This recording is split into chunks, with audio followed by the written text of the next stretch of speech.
So, thank you very much indeed for joining. Yes, absolutely horrific scenes overnight um, in Gaza and over the last 11 days. Absolutely horrific. And yeah, we can talk about that at the end if people would like to. I mean, the main focus of the center's report is it's looking at the impact of Lebanon's economic crisis over the past 4 years on Palestinian refugees, based on some research that's been done in the country in terms of field visits, and it's also based on secondary research from UNRWA reports and reports from other international actors working in the region and in Lebanon. So the aims of the research and the report are to provide some background on Palestinians in Lebanon, to talk about the origins of Lebanon's economic crisis. And, I hasten to add that I'm not an economist, so I'm just going to give you the main triggers of Lebanon's crisis, and then talk about how Lebanon's economic crisis has impacted Palestinian refugees, in particular in terms of education, healthcare, and their socio-economic status. So this report was published a couple of months ago, as you were saying, after a long time before the latest escalation in the Gaza Strip. So the report methodology, it's not based on scientific research, it's not based on focus groups and questionnaires. It's really an observational study and based on briefings that I received from UNRWA staff. So uh, UNRWA, for those of you that don't know, is the United Nations Relief and Works Agency, which is the UN agency that was set up in 1949 to provide for the welfare of Palestinian refugees following the Nakba of 1948, when 750,000 Palestinians were ethnically cleansed from their homeland and displaced into different parts of the Middle East. And I'll go through the main population concentrations shortly. So I carried out field visits in May, September, and November last year to nine Palestinian camps, and I've listed the camps that I visited. But by this day, I've been visiting Lebanon since 2018, so I've been to 11 of the 12 Palestinian camps in Lebanon by this stage, because we work with a Palestinian NGO called the Women's Program Association, and they work in 8 of the camps. So they have allowed me access to the camps that they work in, and UNRWA has allowed me access to some of the camps. So I've been to nearly all of them by this stage. So I met with school principals, with UNRWA chief area officers who have overarching responsibility for services in the camp and the surrounding area, and camp services officers who have responsibility for camp maintenance, things like sanitation and refuge collection, that kind of thing. And then, as I said, secondary reports by UNRWA and other international agencies working in Lebanon. So we've been supporting a project in Burj Barajna camp in Lebanon since 2018, that's supported by the trade union NIPSA. That's how the connection with Lebanon started. So I had no intention of carrying out any kind of research into Palestinians in Lebanon. It really just started with visits to this one particular camp to visit the projects that we've been supporting there since 2018. The aim of the project is to provide education to 100 Palestinian and Syrian refugees living in one particular camp. That's Burj Barajna refugee camp, which is in Beirut and is the largest of 3 Palestinian camps in the capital of Lebanon. So the focus of the project is to provide formal education activities, Arabic, English, and numeracy, and to provide psychosocial support to children experiencing mental health problems. A lot of children living in the Palestinian camps experience mental health problems from sustained exposure to severe poverty. We provide field trips to places outside the camp, recreation centres and parks. And as I said, the project is delivered in partnership with an NGO, Palestinian NGO called the Women's Program Association. So these are the areas in which UNRWA currently works. UNRWA, as I say, the UN Agency for Palestinian Refugees, And I've just taken these statistics off the UNRWA website. So these are the number of registered Palestinian refugees in each of the 5 locations where they're currently operating. So 1.4 million in Gaza, 872,000 in the West Bank. The largest number is in Jordan, 2.3 million. 490,000 in Lebanon, and 568,730 in Syria, a total of 5.9 million. The accuracy of these statistics can only be taken on trust, in the sense that because of the Syrian civil war, there's been a lot of displacement from Syria to other countries by Palestinian refugees. And the number of Palestinian refugees in country in Lebanon is a lot less than the number of refugees registered with UNRWA, and I'll explain the difference between these figures. So, according to UNRWA, there are 180,000 Palestinian refugees in country in Lebanon. So why do they have 490,000 refugees registered and 180,000 in country? It's because the rest have emigrated, either emigrated to other countries in the region or emigrated to other parts of the world. So that's the difference in those two figures. How do they know how many are in country? It's based on the number of refugees who access UNRWA services. So that's how they know how many are actually living in Lebanon. There are approximately 30,000 PRS, that's Palestinian refugees from Syria, currently living in the 12 Palestinian camps in Lebanon. There are 12 camps altogether. So from Nar al-Bared camp in Badawi in Tripoli, which is the second biggest city in Lebanon, to 3 camps in Beirut, Shatila, Burj Barajna, and Mar Elias camps. Ain al-Hilway camp in Saida, about an hour south of Beirut, is the biggest camp in Lebanon. It has about 55,000 people living in a very tiny area. All of these camps have very tiny areas because they're restricted by the Lebanese government. They're not allowed to increase the areas of the camp by law. And then you have 3 Palestinian camps in Tyre, in the very south of Lebanon, Burj Shamali, Rashidiyah, and El Bus camps. There are 65 UNRWA schools in Lebanon, 27 health clinics, 37,500 Palestinian students. Palestinians have never been naturalized in Lebanon. They don't have Lebanese citizenship, despite the fact that they've been living there since the Nakba in 1948. So they have a permanent foreigner status in Lebanon, which excludes them from a lot of services, including healthcare. They're also excluded from approximately 40 occupations because, again, they don't have citizenship. And they're also prevented from owning or inheriting property, which means that basically they're stuck in a kind of limbo situation and have been for 75 years. They're not allowed to develop economically. They're not allowed to acquire wealth. They're not allowed to pass wealth on to their children. They're stuck in this, as I say, in this permanent foreigner status or limbo. So Lebanon's economic crisis kicked off in 2019 because of this is one of the anti-austerity rallies in Martyr Square in the center of Beirut at that time. There was a series of popular protests, a popular uprising against austerity measures that were imposed on the people by the Lebanese government. The final straw was a tax that was proposed on WhatsApp, which is obviously a free messaging service. It's used very widely in Lebanon. When they tried to impose a tax on WhatsApp, that's what really triggered the uprising. The tax was withdrawn, but still the protests continued. The government resigned, but the same political forces dominate in Lebanon. So the president must always be a Christian Maronite. The prime minister must always be a Sunni Muslim, and the speaker of the parliament must always be a Shia Muslim. So it's a sectarian state, and people mostly vote along religious lines.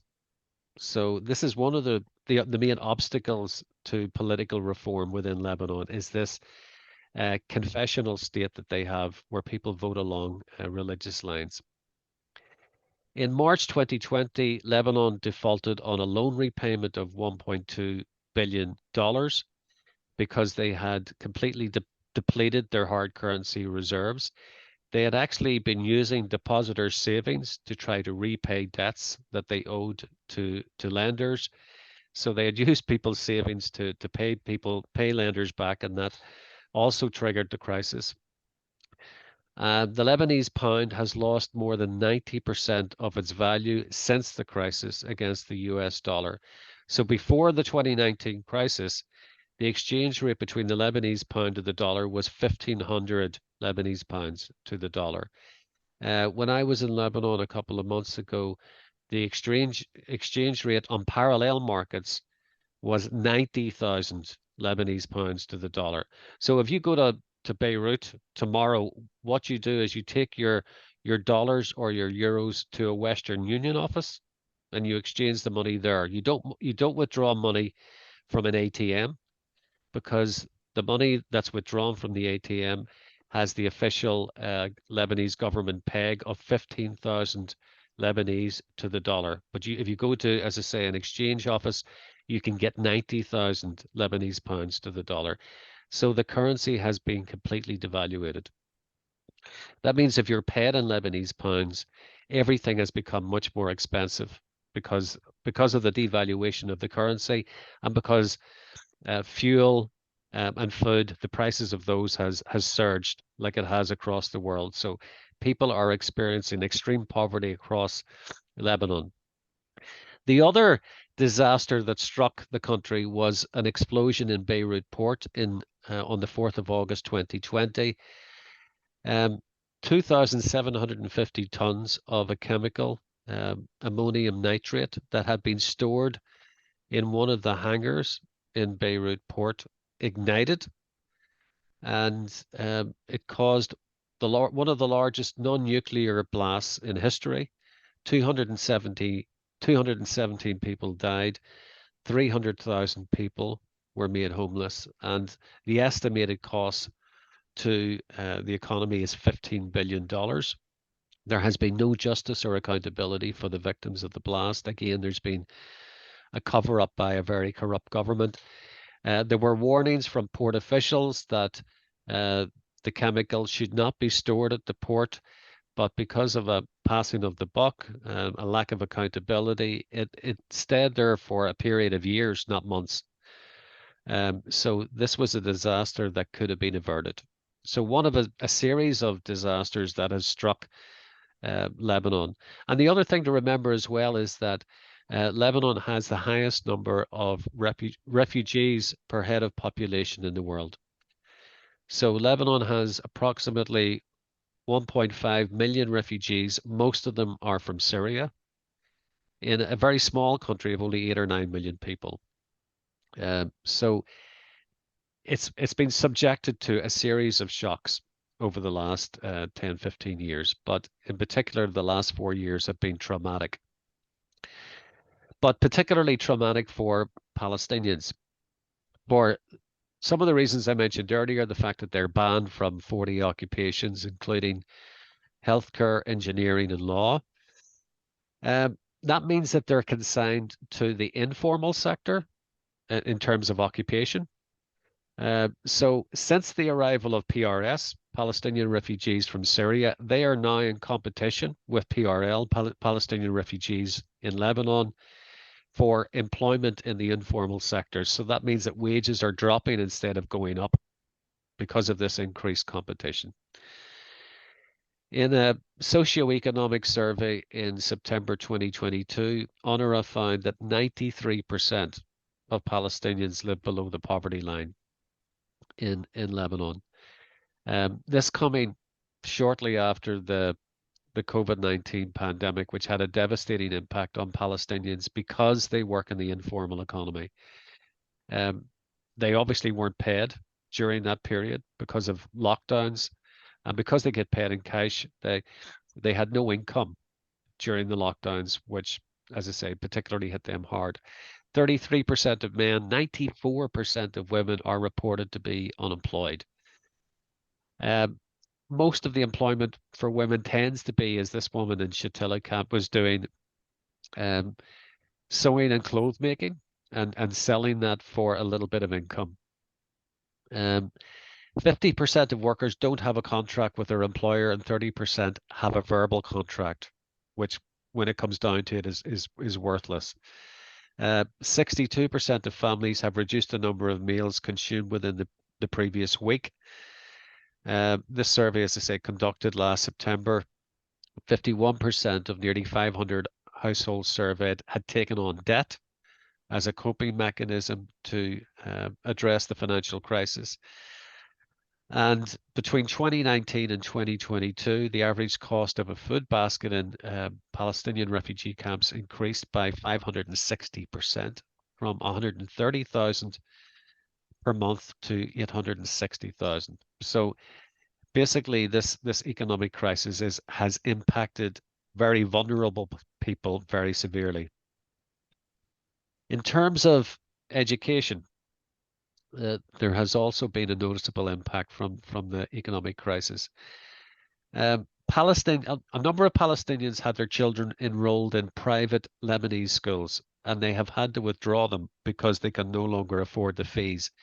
So they have transferred their children into UNRWA schools, which are free for Palestinian refugees, but the average class size in those schools is between 40 and 50. So it's not so much a case of education, but child minding.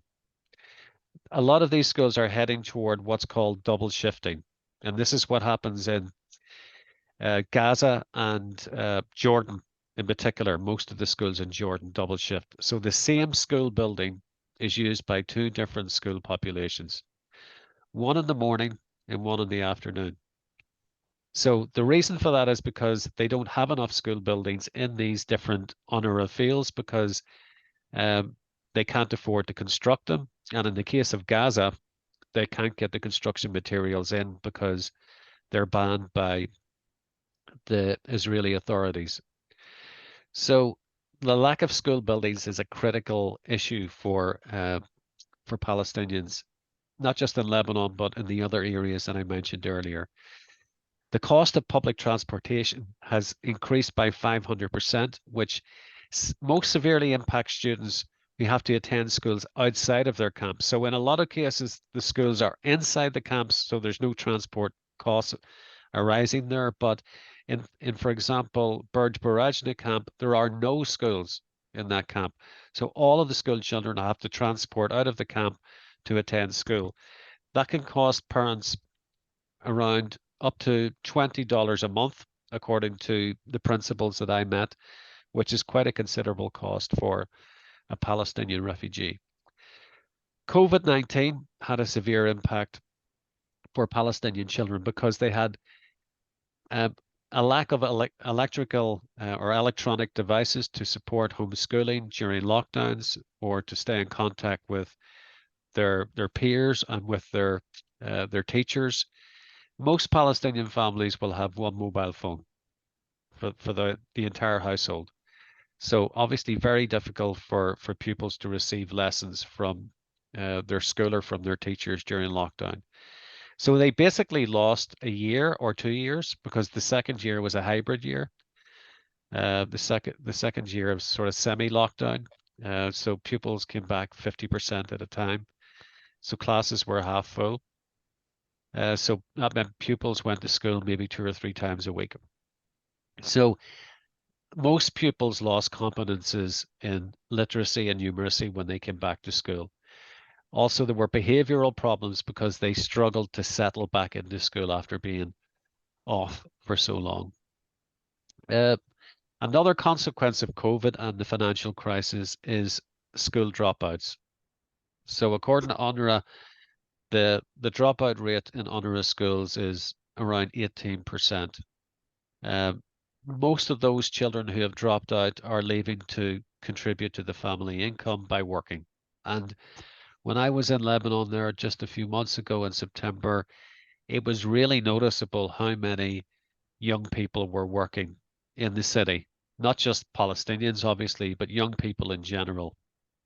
Um, so it's becoming more and more common as again a coping mechanism to deal with the impact of the crisis. And then I talked about the mental health problems caused by exposure to severe poverty. When it comes to education, that can be a real issue for teachers because again, pupils with mental health problems often struggle to participate in class or to settle in class. And the other thing to remember is that most of the teaching staff in these schools are Palestinian refugees themselves. So UNRWA employs about 29,000 people. Most of those people are Palestinian refugees. So you have teachers who are probably coming from the same Palestinian refugee camps as the children, trying to teach classes of 40 to 50. It's ridiculous. In terms of healthcare, most of the health problems are caused by life in the camps. So there are, I think I said at the start, 27 UNRWA healthcare facilities with nearly 300 staff treating 150,000 patients per annum. So that will include antenatal care, postnatal care, dental care, and there will be like a GP-like service, so they can do health screening, they can test bloods, they have labs in the healthcare facilities, and they can issue drugs, fill prescriptions. But what they can't do is provide more sophisticated forms of healthcare, like, for example, chemo. If you have a patient who needs hospitalization, the way that works is that UNRWA will pay half and the Palestinian refugee family will pay the other half. Again, if you're talking about a few $1,000s for that course of chemo, the chances are that the family will not be able to manage that cost. The most common health problems are non-communicable diseases like cancers, hypertension, chronic pulmonary diseases like asthma, diabetes, cardiovascular disease. The the shelters, as UNRWA calls them, or the houses in these camps are deplorable. They they don't retain heat in the winter, and in the summer you're sweltering. There's no proper ventilation, so that's a major problem in nearly all of the camps. Is the state of the shelters, and also the stress of living in these camps. If you walk around, particularly the urban camps of Beirut, you have motorcycles continually running around the camp. The streets are, it's like a maze of tiny, narrow alleyways. Um, it's a very stressful environment to be living in, and for young people, as we'll see when I show you some photographs from the camps, there are no safe places for them to play. So a lot of the health problems are sourced to the high unemployment rate, lack of clean water and sanitation in the camp, food poverty, the stressful physical environment I've just talked about. Um, I talked about hospital care. COVID-19, obviously, physical distancing in these camps is nearly impossible because people are living so close together because of the high level of population density in the camps. The the COVID rate among Palestinians was double the the rate in Lebanon as a whole. So the total number of cases, COVID cases, was 13,000. The total number of deaths, 384.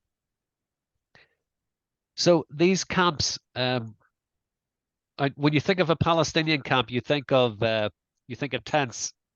But of course, these camps have been here for 75 years. And the way you can see that the way these camps have been constructed, I mean, first of all, you can't expand the area. So the area is restricted by the Lebanese government. So the only way to expand the camp is upward. So that's why you have the kind of rickety form of construction here, because officially you're not supposed to build in the camps according to the Lebanese, but they allow them to build upward. So a lot of these buildings, there's no building control, obviously. A lot of these buildings could collapse, and some of them have collapsed. I mean, I talked to a camp services officer in Burj Barashni camp, and he's really concerned about the state of these buildings, and particularly in the winter, they could collapse. Uh, a lot of the buildings in the Palestinian camps in northern Syria after the airport in Turkey and northern Syria did collapse. Um, if you remember that earthquake quite recently. So you can see that the physical landscape is just concrete. It's a very bleak environment to be living in. The other issue with building upward is if you live at the bottom at street level, you're often denied any direct access to sunlight, and that can cause anemia, vitamin deficiency. Again, a really poor living environment.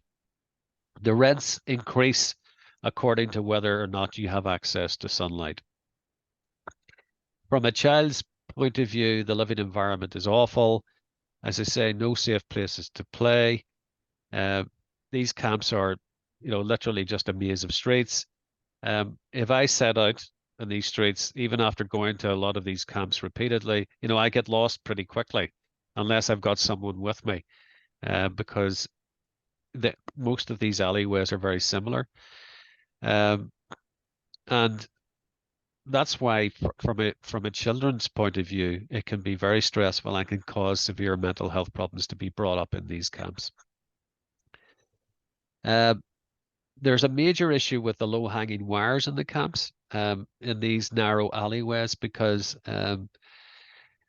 you have some of the wires are connected to the internet, some of the wires are electricity, some of the wires are water, and they crisscross, as you can see here. So there have been high numbers of electrocutions in these camps, particularly among young people. In the winter in particular, when there's water under feet, you could literally just touch one of these walls and you could be killed. So it's not so much an issue in the smaller camps, which tend to be better maintained and more spacious. But in these urban camps, like this one, Burj Barajna, Ain al Hilway camp in the south, uh, this is a major problem, particularly for children. So, in summary, lack of safe spaces to play, physically dangerous for children, lack of sanitation, clean water, adequate shelters, infrastructure. The infrastructure of these camps is not designed for the kind of numbers that they have, basically. If you have 50,000 people living in an area of 1 square kilometer, that's not going to work. So there's a lack of dignity, there's a lack of privacy. Your neighbor knows everything that you're doing, can overhear every conversation that you're having because you're living so close together. It's not a way for people to be living, but they have been living this way for 75 years. If that all wasn't enough, you also have a crisis within UNRWA itself. It's been subjected to political attacks by Israel in particular, and by America, the US. Trump, when he was president, withdrew all of the US support for UNRWA, which is roughly 1/3 of its total budget. So the Americans provide $300 million or so dollars.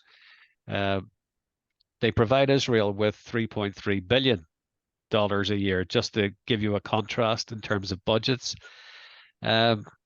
Israel would love to kill this agency off. Why? Because this agency is a reminder of the Palestinian right to return. It's the fact that this agency was set up for Palestinian refugees in 1949, and it has to exist as long as there are Palestinian refugees. So until there's a resolution of the Palestinian conflict, until Palestinians have returned to their homeland, this agency has to stay in place. So that's why the Israelis and why Trump, under pressure from the Israelis, defunded the organization. Now Biden restored the funding, the 300 million, but the agency is in an existential crisis. As the Commissioner General of UNRWA said, the agency faces the most threatening financial situation of its recent history. I mentioned earlier that most of the employees of UNRWA are Palestinian. So cuts to UNRWA mean job losses and threats to services.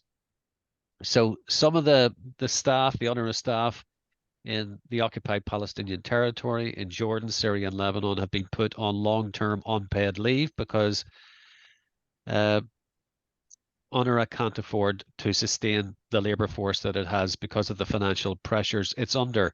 If you look at UNRWA's website, if you visit it and look at the press center, it's constantly um, issuing appeals for funding for one reason or another, particularly in response to disasters like the Turkish earthquake, and uh, there was a cholera outbreak in northern Lebanon, and obviously the current situation in Gaza. Who's going to rebuild Gaza after what's happening at the moment?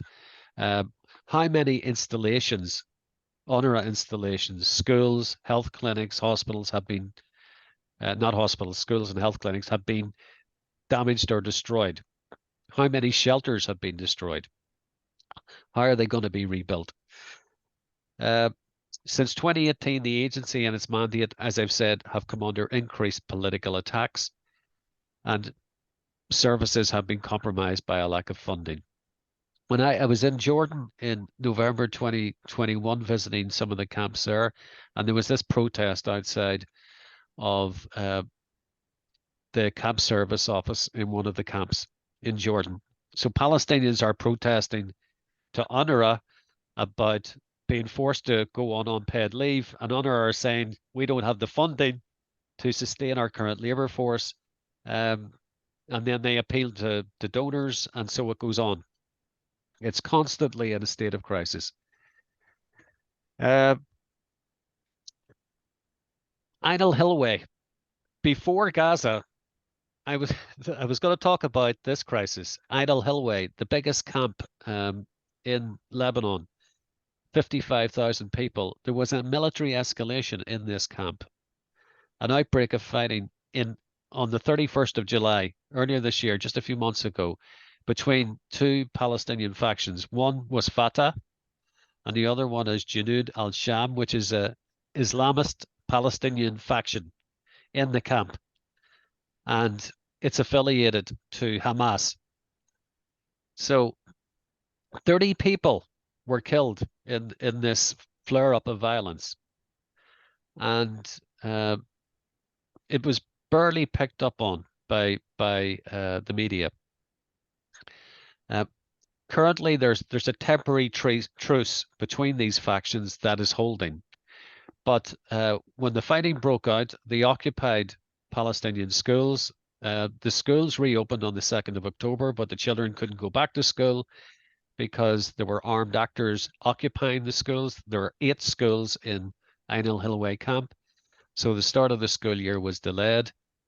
Uh, 2,700 people are still displaced in emergency shelters. About 4,000 were displaced altogether, but the rest have gone back.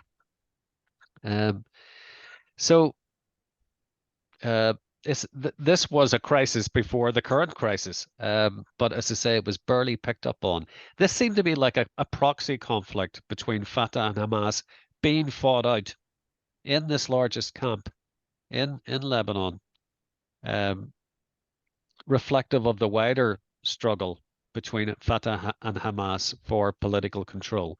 So, as you know, I'm sure Hamas controls Gaza, um, or at least it's in political control, and Fatah is in control of the West Bank. So I think the worsening poverty situation is likely to have fed into this escalation, with a lot of young people in particular being attracted by uh, to violence and the desire to do something to respond to their current situation. Recommendations. I mean, the report we published makes recommendations that could ease the situation for Palestinian refugees, but will they be implemented? Um, I don't know. But I mean, the obvious thing would be for PRL and PRS to acquire Lebanese nationality so that they have equal access to social and economic rights. They could secure employment in the occupations from which they're excluded. Um, Lebanon could remove the presidential decree which prohibits stateless persons from owning and inheriting property, particularly Palestinians. They could remove prohibitions on materials used for buildings and renovation work in the camps so that Palestinians could properly construct and expand the camps and make them more habitable. The UN could make contributions to UNRWA mandatory. At the moment, the contributions are voluntary, which is why you have this chaotic funding situation within UNRWA. And of course, the way to address the wider situation is to uphold the I can't even say it, right of Palestinians to return to their homes and property from which they have been displaced and uprooted. But that will only happen as part of a final resolution to the current conflict. And it's difficult to think if we've ever been as far away from a resolution as we are at the moment, given the situation in Gaza. So that's the presentation. The report is available on the Center for Global Education website. I can send the slides to Ruth to send to all of you. But so that's it. I'm happy to take any questions that you have about the report, or if you prefer to talk about the current situation in Gaza, by all means. For those of you that don't know, there is a meeting tomorrow organized by DOCUS at 9 a.m. for any DOCUS members on the call to look at how DOCUS members should respond to the current crisis. So I think that meeting will be limited to DOCUS members, but I know a lot of CATA members are also DOCUS members. There's also a national demonstration organized by the Ireland Palestine Solidarity Campaign. That's a national demonstration that's going to be in Dublin on Saturday at 1 p.m. Assemble in the Garden of Remembrance in Parnell Square at the top of O'Connell Street. I was at a protest last Saturday in Dublin that was enormous. I think this one, particularly after last night, is going to be absolutely enormous. I think now is the time to ensure pressure is placed on all of the key actors. Particularly, I think the EU, their response has not been good, and of course, the United States similarly has been very poor. I think they have, if anything, encouraged this terrible response to the atrocities that were committed in Israel on the 7th of October. So I think Israel needs to be walked back from the precipice that it's at right now. We're on the cusp of a regional conflict, I think, that could draw in Lebanon, that could draw in Iran, and we need dialogue, not violence, right now. We need an immediate ceasefire. We need access to Palestinian refugees in Gaza. I think they should be the main priorities. I follow on Twitter a Voice of Sanity, Francesca Albanese, who is the United Nations rapporteur for the OPT, the Occupied Palestinian Territory. She's fantastic. She was over here a few months ago. She looks at the situation in Gaza and across the Middle East through the lens of international law, which is the right way to look at it. And if you read her reports and just follow her tweets and follow the courses that she suggests, then I think you can't go far wrong. But anyway, I'll shut up and then I'll let you say anything you want to, either about the report or the current situation. Well, maybe I might just kick off. Good morning, everybody. Moira Layton here from the Second Level Teachers Union in the South and a member of the Trade Union Friends of Palestine. You're absolutely right, Stephen. We had the Israeli ambassador on the RTE News, morning news this morning, and she basically labelled UNRWA as a Hamas organisation. So you're absolutely right about the politicisation, and of course, it all is all part of the coordinated strategy to discredit, as President Higgins so eloquently said the other day, to discredit any concept of multilateralism and the international order. So it's extremely disturbing. And just say one other thing. One of the one of the topics we hope to discuss at our North-South Trade Union Friends of Palestine meeting this afternoon is to, I know it sounds a bit probably idealistic in a situation of chaos and mass murder, but we still have to think about future-oriented events. Where one of the proposals that we'll be bringing to that group is that in 2024, 2024 will mark 5 years since the Trade Union Friends of Palestine with ICTU hosted a major conference on children in Palestine, their right to a safe and just future. So 2024 will mark 5 years after that event. So the thinking is that if we plan to host something in 2024 on that thematic focus, which captures everything, it captures the basic human rights dimensions, it captures the need to be proactive about thinking and creating some kind of infrastructure for the future. So that's one of the proposals we'll have this afternoon. But that's just, as Sveta says, a view from the south. But one of the things that's certainly happening, and I've been around the country, is that everywhere. I live in Trim, County Meath. We've had our own vigils in different towns. I've been in Navan, I've been in Longford, I've been back home in Sligo. The amount of spontaneous solidarity groupings that are cropping up to mark the horror of the declaration of war on the Palestinian people is really, I suppose you could say it's heartening. It's necessary for starters, and it's also heartening. So that's my threepence worth there, Stephen.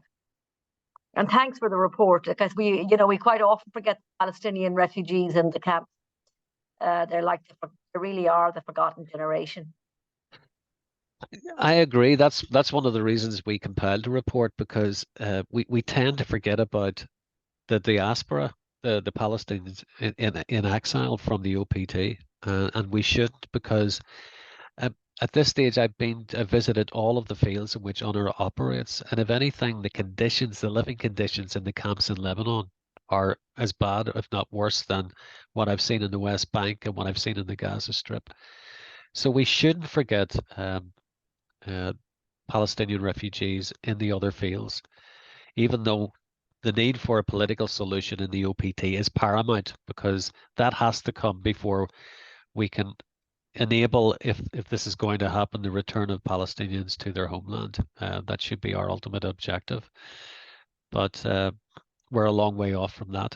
But it's great to hear about all of those initiatives. And Moira, I'm sure you would second me in saying that the trade unions have been terrific in their response to the crisis, particularly Trade Union Friends of Palestine, in mobilizing trade union members across the board, both north and south, and getting them out on the street and saying the right things about the conflict. I've always found them to be one of the strongest voices in civil society and in support of solidarity for Palestinians.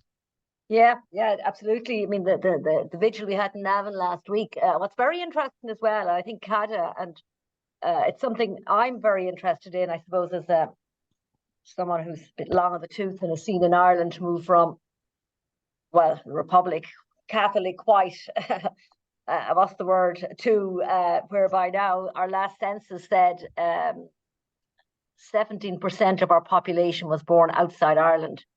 26% of our workforce are foreign nationals, including those born outside of Ireland and those here on temporary visas. So we have an incredibly diverse population.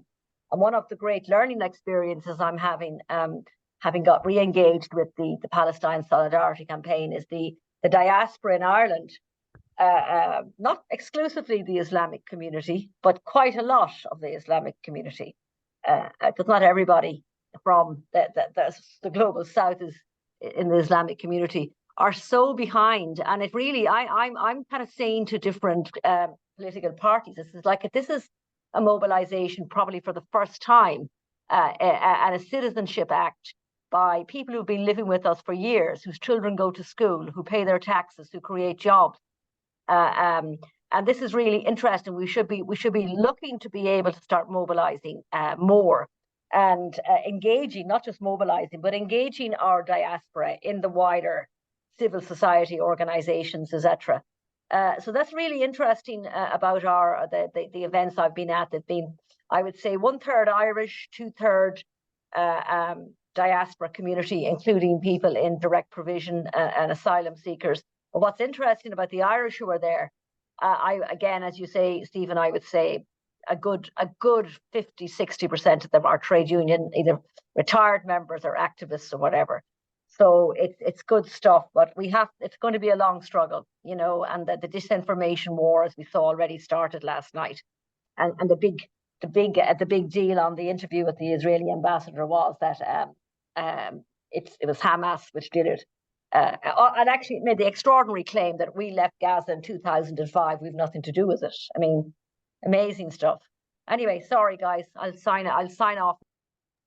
Anybody else want to make a comment? And I'm not sure when we need to close. I think it was around about now, but I'm sure if anyone else wants to say anything, yeah, we can can I make just time. come in there, Stephen? Sure.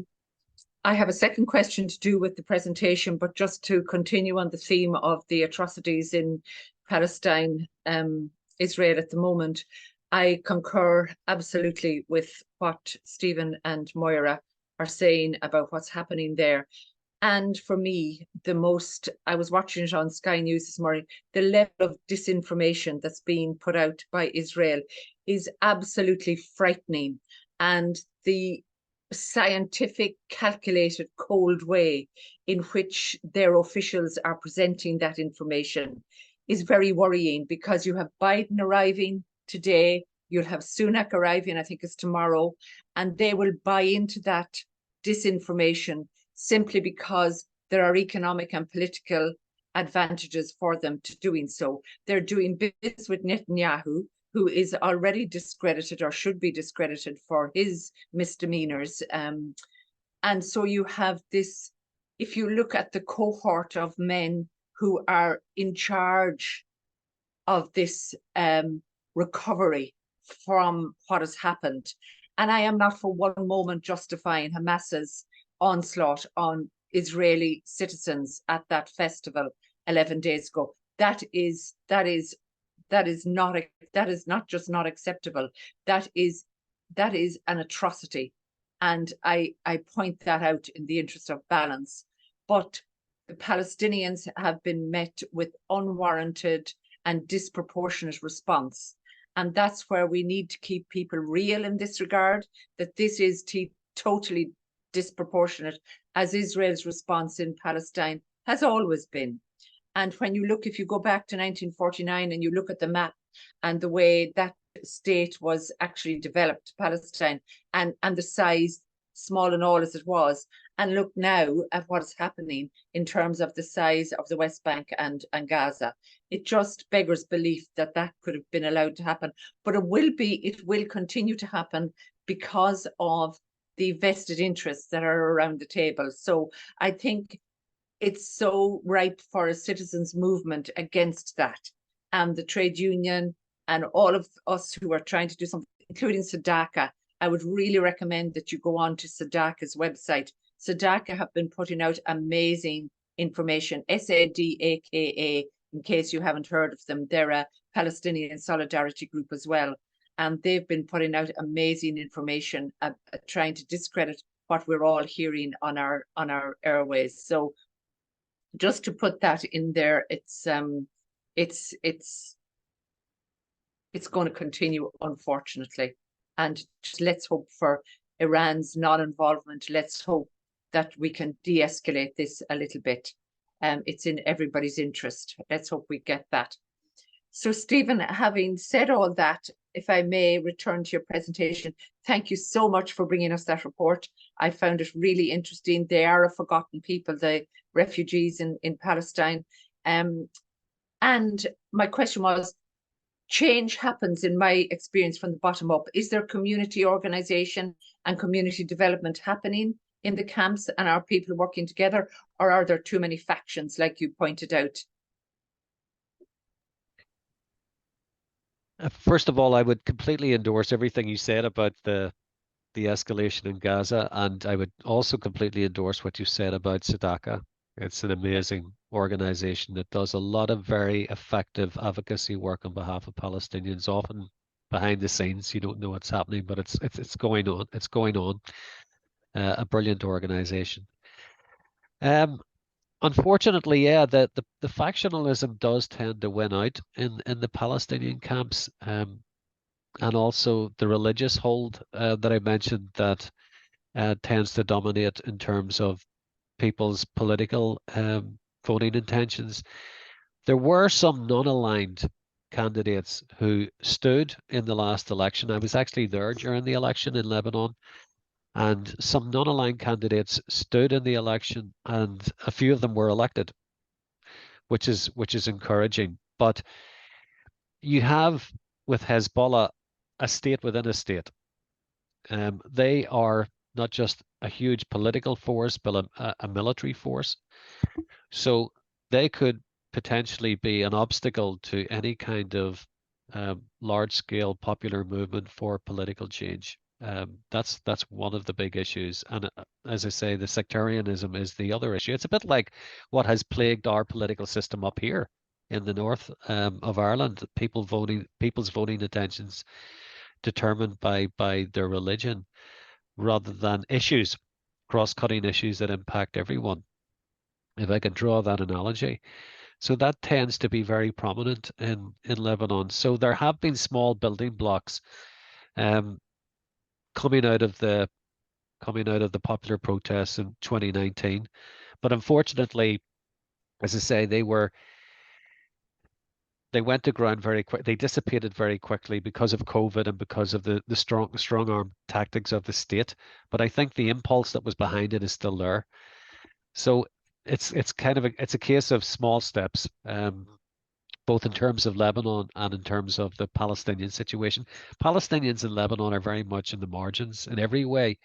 The three camps in Beirut, for example, they're in the southern suburbs. They're out of the way. You could drive from the airport into the center of the city and not know that the camps were there. So out of sight, out of mind, that kind of thing. So they're a vulnerable and marginalized presence within Lebanon. So I think it's really up to Lebanese civil society and the rest of us to try um, to strengthen their rights within Lebanon. It was encouraging last night to see so many people on the streets of Beirut. I don't know if you noticed it, but there were protests right across the Middle East last night. But there were very strong protests in Beirut and other cities in Lebanon supporting the Palestinians after the blast in the hospital. So that was encouraging. So maybe something will happen as a result of last night's atrocity. Does Thank you. anyone else have any comments before we wrap up? Could I just say, Stephen, Yes. you've obviously have a very long engagement with this whole what do you call it? I suppose marginalized dimension of the Palestinian problem, the diaspora. After today's meeting with the TUFP, I might get back to you directly if we proceed to go ahead, which I think would be a very politic way to proceed, because it is 5 years since we had this conference, and children's lives are obviously being destroyed. We wouldn't just be on education, we would obviously spoke about their right to a safe and just future. But if we make any decision today, I'll come back to you on it. And I certainly think that the perspective that you would bring to any future public event of that nature would be so important. Because as you say, I mean, Lebanon is going to go into conflagration again if the whole thing explodes, as it did in the 80s. And the camps will become battlegrounds once more, and children will be the losers. So I really think, out of a sense of moral duty, not to let them be forgotten, so to speak. So I'll revert to you. Completely. More than happy to do that and to be part of that engagement. Just to say, by way of closing, if you can, join a protest this weekend. And there will be some before the weekend, I'm sure, in response to last night. But I think all eyes will be on Dublin this weekend.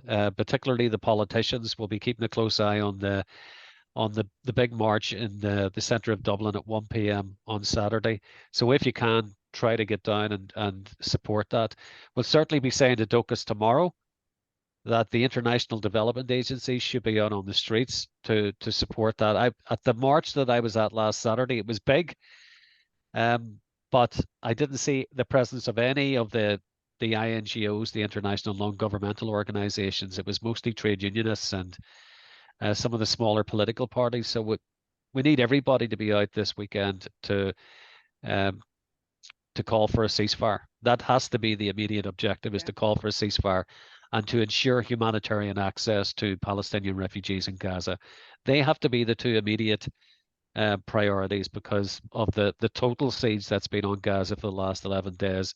No food, no water, no electricity. Um, things are dire in Gaza, and that has to be the immediate objective. So hopefully I'll see you at one of those upcoming demos. And thanks. Sorry we had a stall start this morning and problems with the Zoom link, but we got there in the end. So thank you for joining the call, and we'll keep in touch. All the best. Bye, everybody.